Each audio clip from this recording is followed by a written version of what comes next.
افتؤمنون ببعض الکتاب وتکفرون ببعض، کیا تم ہماری شریعت اور کتاب کے ایک حصے کو مانتے اور ایک کو نہیں مانتے؟ ایک حکم سر آنکھوں پر، ایک حکم پاؤں تلے رون دیتے ہو۔ فما جزاء من یفعل ذلک منکم، تو کوئی سزا نہیں ہے ان کی جو یہ حرکت کریں گے تم میں سے، الا خزی فی الحیات الدنیا، سوائے اس کے کہ دنیا کی زندگی میں ذلیل و خوار کر دیے جاؤ، ویوم القیامت یردون الی اشد العذاب، اور قیامت کے دن شدید ترین عذاب میں جھونک دیے جاؤ۔ وما اللہ بغافل عما تعملون، جو کچھ تم کر رہے ہو اس کی حقیقت سے اللہ ناواقف نہیں ہے، بے خبر نہیں ہے۔ تم آئے ہو حج کرنے، داڑھی لمبی ہے تمہاری، اللہ کو معلوم ہے حرام کی کمائی سے حج کرنے آئے ہو، حرام کی کمائی سے عمرہ کرنے آئے ہو۔ تم نے مسجد تو بڑی شاندار بنوا دی، تمہارا کاروبار تو حرام کا ہے، سٹے اور جوئے کے اوپر کاروبار کر رہے ہو، بینک سے سودی قرضہ لے کر کاروبار کر رہے ہو، تو مسجد بنانے کا کیا تمہیں ثواب ملے گا؟ اللہ تعالیٰ کو تو نفقات جو ہیں، صدقات و نفقات صرف وہ قبول ہیں جو پاک اور حلال کمائی سے ہو۔ حرام کی کمائی سے تم نے کچھ بھی لٹا دیا ہو، اللہ کو ایک ڈھیلے کی اس کی قوت نہیں۔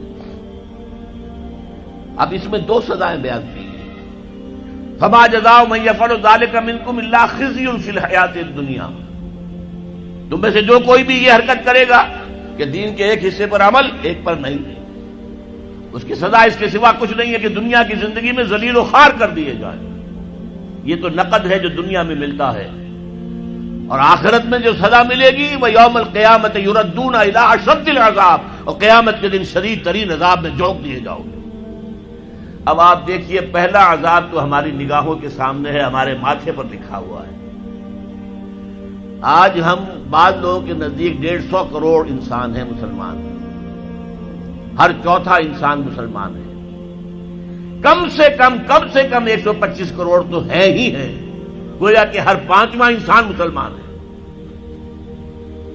کتنا بڑا علاقہ ہمارے قدموں تلے ہے، جائیے ادھر انڈونیشیا کے دور درازوں سے چلیے، جو جزیرے ہیں ان سے، اور چلے جائیے موریتانیہ تک، سالڈ علاقہ ہے مسلمانوں کا۔ بیچ میں آپ سوچیں گے ہندوستان بھی تو آ گیا، وہ مسلمانوں کا نہیں، 20 کروڑ مسلمان ہیں ہندوستان کے اندر۔ آج بھی دنیا میں سب سے بڑی آبادی کسی ملک میں جو ہے وہ ہندوستان میں ہے مسلمانوں کی۔ اللہ تعالیٰ نے ہر طرح کی نعمت دی ہے، ہر طرح کی معدنیات ہمارے پاس، ہر طرح کی نباتات، سب سے بڑھ کر آج کی دنیا کی قیمتی ترین شے تیل کا سب سے بڑا ذخیرہ یا ذخیرے مسلمانوں کے قدموں تلے۔ اس سب کے باوجود کیا مسلمانوں کی عزت ہے کوئی دنیا میں؟ کوئی حیثیت ہے؟ بین الاقوامی مسائل میں کوئی آپ سے مشورہ کرتا ہے؟ کسٹمی پرسد کے بھیا کیستی تم ہو کون؟ تمہیں کون پوچھے گا؟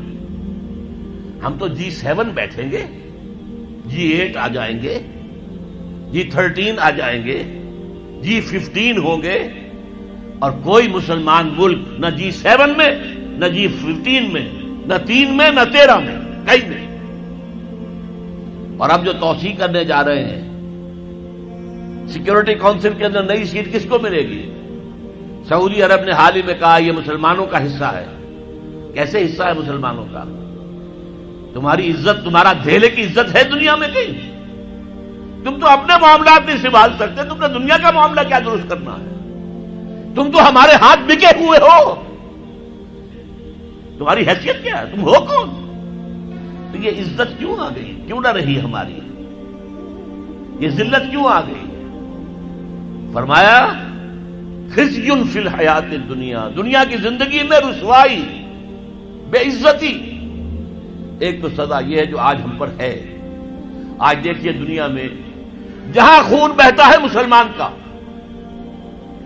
50 سال سے زیادہ ہو گئے ہیں کہ فلسطین میں مسلمانوں کا خون بہ رہا ہے۔ کتنے سال ہو چکے؟ 30 سال کے قریب ہونے کو آئے کہ کشمیر میں خون بہ رہا ہے۔ روزانہ آپ کے اخبار میں لکھا ہوتا ہے آج 8 اور شہید ہو گئے، آج 15 اور شہید ہو گئے، آج 10 اور شہید ہو گئے۔ یہ ٹی وی پر بھی آپ دیکھتے، مناظر بھی دیکھتے ہیں۔ اب پھر خون اگر گرا ہے بوسنیا میں تو مسلمان کا، کوسوو میں تو مسلمان کا، چچنیا میں تو مسلمان کا، صومالیہ میں گرا تو مسلمان کا، فلپائنز میں گر رہا ہے تو مسلمانوں کا، اب تھائی لینڈ میں بھی شروع ہو گیا تو مسلمانوں کا۔ جہاں دیکھو، وہ جو کبھی کہا تھا کسی نے، ہو گیا مانند آب ارزاں مسلمان کا لہو، پانی کی طرح یہ سستا ہو گیا مسلمان کا لہو۔ ساری دنیا میں مسلمانوں کا خون بہ رہا ہے، اور کم ہمتی کا عالم یہ ہے، بزدلی کا عالم یہ ہے کہ اب یہ کہہ کر کھڑے ہو کر کہہ نہیں سکتے کہ انف از انف، تم نے جو کچھ ہمارے ساتھ کیا ہے اب ہمارے میدان میں ہم مقابلہ کریں گے۔ اس طرح بکریوں کی طرح، بھیڑوں کی طرح مارے نہیں کھائیں گے۔ ہے کسی ملک میں یہ طاقت ہے یہ کہہ دے؟ ہاں بیچارے کچھ جانے، وہ اپنی جان دے کر اپنا سوسائڈ بمبنگ سے اپنے آپ کو اڑا کے 8-10 کو اور اڑا لیتے، بس اور کیا۔ لیکن وہاں تو بمبارڈمنٹس ہوتی تھی۔ اسرائیل میں جو کچھ ہوا ہے، فلسطین میں بلڈوزر آ رہے ہیں، محلے کے محلے سب گھر جو ہیں وہ مسمار۔ ایک امریکہ کی عورت آئی ہوئی تھی، صحافیہ، وہ کہیں بیٹھ گئی بلڈوزر کے سامنے کہ نہیں گرانے دوں گی میں یہ مکان، اس کو بھی کچل کے رکھ دیا۔ یہ حال تو دنیا میں تو جو ایک بے عزتی والا عذاب ہے، فما جزاء من یفعل ذلک منکم الا خزی فی الحیات الدنیا، دنیا کی زندگی میں رسوائی، بے عزتی۔ اب یوم القیامہ جو ہے مستحق تو ہم اسی کے ہو چکے ہیں کہ شدید ترین عذاب میں جھونک دیے جائیں، وَيَوْمَ الْقِيَامَةِ يُرَدُّونَ إِلَىٰ أَشَدِّ الْعَذَابِ۔ لیکن اللہ کی رحمت، اس سے امید ہے، بخش دے ہمیں۔ اللہ کی رحمت جو ہے ہمیں اپنے سائے میں لے لے تو بات دوسری ہے، ورنہ مستحق تو ہم اس کی